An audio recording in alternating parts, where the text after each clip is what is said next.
Qual o segredo do Fluminense nas Copas? Por que esse time do Renato é tão competitivo em mata-mata, mas nas competições de ponto corrido no Brasileiro costuma dar uma patinada? Vamos tentar descobrir a partir de agora, depois da vinheta.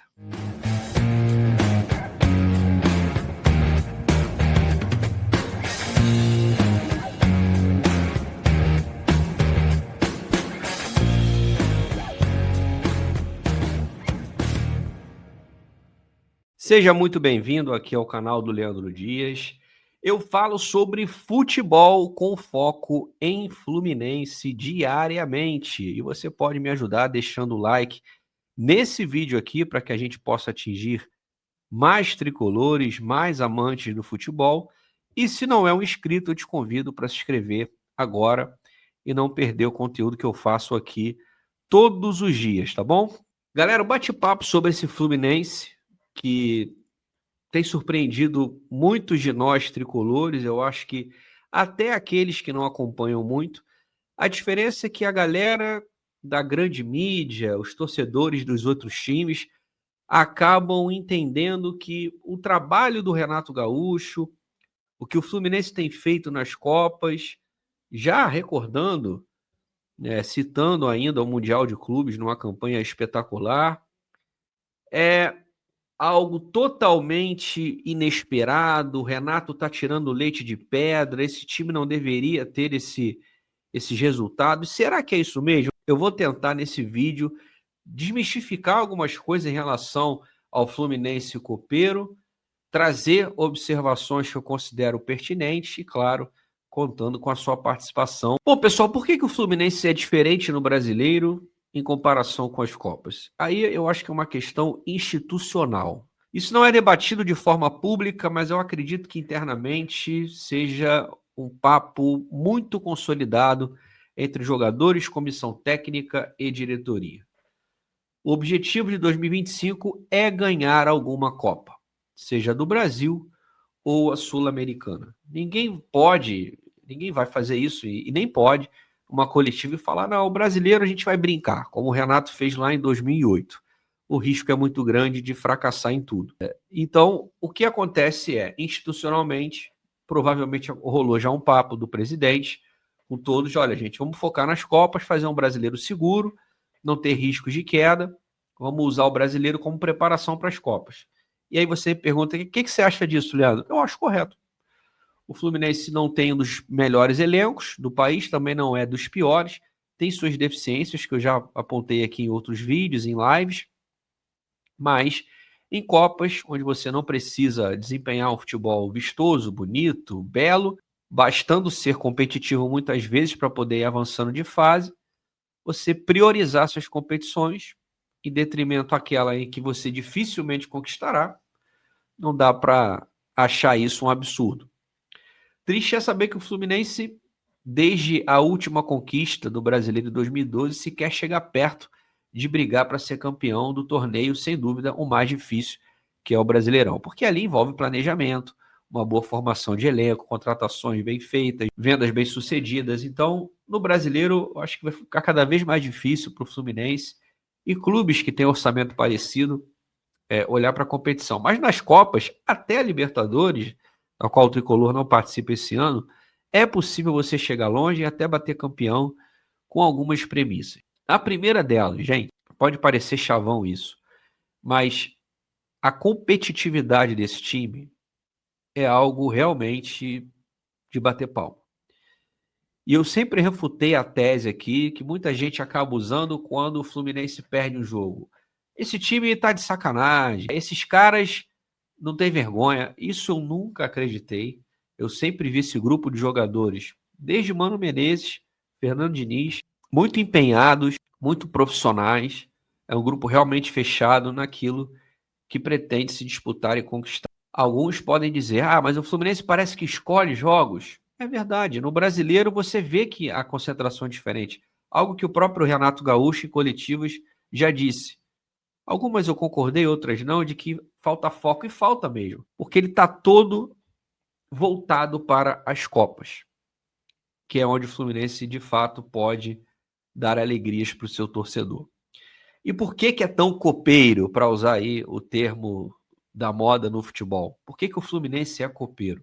Esse nível de concentração que a gente não vê no Campeonato Brasileiro, nós conseguimos enxergar nesse time. Claro que de vez em quando rola uma pane ali de um zagueiro, de um lateral, uma falta de atenção na hora de vigiar o atacante que joga pelo lado, o centroavante, mas isso acontece com qualquer time. Mas esse Fluminense, esses jogadores, cara, eles se dedicam demais. Eles compensam muitas vezes a limitação que tem para poder, dentro de campo, na proposta de jogo adotada, fazer ela ser cumprida à risca. E qual a participação do Renato nessa qualidade copeira de ser do Fluminense? O Renato é um treinador que ganha muito dinheiro, um dos técnicos mais bem pagos do futebol brasileiro, e eu acho que, para o que ele ganha, em comparação com o que ele entrega, é um treinador caro. Claro que se for campeão, todo mundo vai dizer que já está bem pago, lógico. Mas se não traz a conquista, o que sobra do trabalho é quase nada, porque é um trabalho feito para ser exitoso em curto prazo. O que é isso? Você monta um sistema onde a maioria dos times sul-americanos jogam, você coloca um meio-campo com muita transpiração, com muita marcação, com muita correria, eventualmente faz uma marcação mais alta para poder atrapalhar o adversário, principalmente aqueles que não gostam de fazer a ligação direta. Foi assim com o Bahia. Quando necessário, faz uma linha média, uma linha baixa. Quando recupera, você tem dois caras. Se falta qualidade técnica, sobra disposição e velocidade, então você liga o Canóbio pela esquerda, liga o Serna pela direita ou vice-versa. Às vezes eles trocam de posição. Então você faz um modelo ali muito competitivo. Mas o fundamental é os jogadores estarem todos imbuídos nesse processo. Porque não vai adiantar você ter uma equipe extremamente competitiva se uma peça dessa engrenagem não corre, deixa de marcar.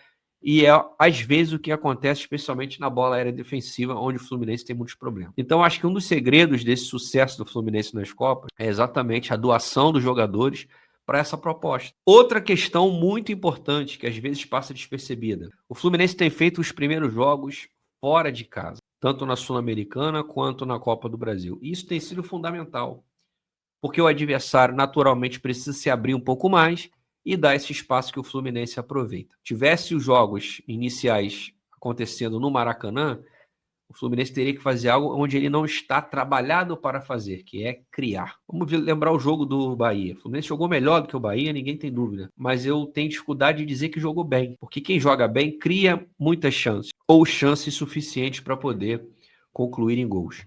O Fluminense faz um gol de pênalti numa jogada fortuita e numa bola parada, um lance em que o Thiago Silva disse que foi muito bem treinado, mas uma movimentação que o próprio Thiago faz desde o início da carreira.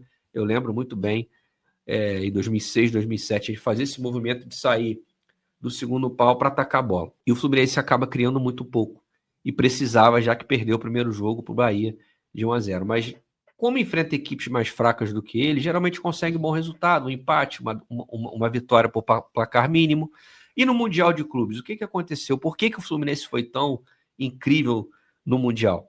Não tinha jogo dentro e fora de casa, mas a proposta era exatamente essa em praticamente todos os jogos. Foi assim com o Borussia, com a Inter de Milão, com o Al Hilal e também o Chelsea. Por quê? O Fluminense abre o placar muito cedo e fica mais confortável.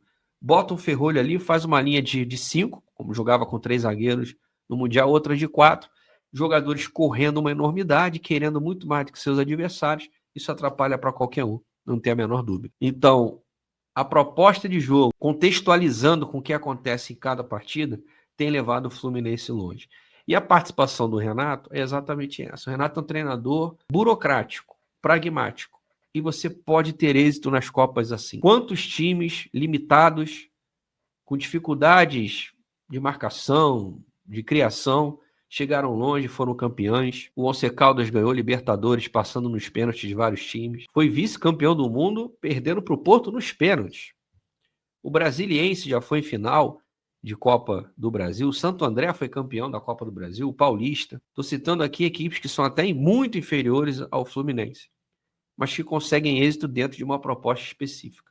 E nas Copas, eu tenho repetido isso nas lives, você não precisa ter planejamento. Você pode trabalhar bem a curto prazo, que admito, o Renato tem feito isso nas Copas, junto com o apoio, lógico, dos jogadores, porque no final das contas, são eles que decidem dentro de campo e o time tem avançado. O problema é que o curto prazo ele vale para o bem e para o mal. Você pode armar uma estratégia ali para 1, 2 jogos e ela ser eficiente. Ou você, desculpe o termo, cagar tudo e em uma partida você toma 2-0 e praticamente compromete a tua classificação. É uma proposta condizente com aquilo que se pede dentro de uma Copa. Você pode ser exitoso assim, você pode ter mérito nisso. Mas por longo prazo, para que o Fluminense consiga conquistar e estar sempre próximo de brigar por mais Copas, vai precisar jogar um pouquinho mais, vai precisar ter um pouco mais de planejamento. Por hora, tem bastado. E a gente espera que continue assim até os títulos. Condições para conquistar o Fluminense tem. Só joga a Copa do Brasil depois do Brasileiro.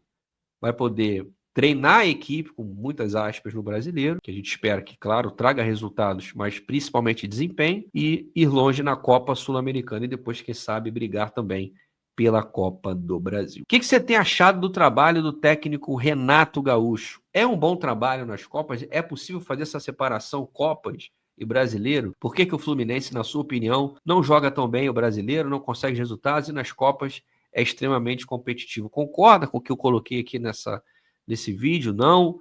Bota aqui nos comentários, esse debate é muito importante. Antes de sair, likezinho aqui no vídeo e a inscrição no canal para ajudar o amigo. Valeu? Forte abraço, até a próxima, saudações!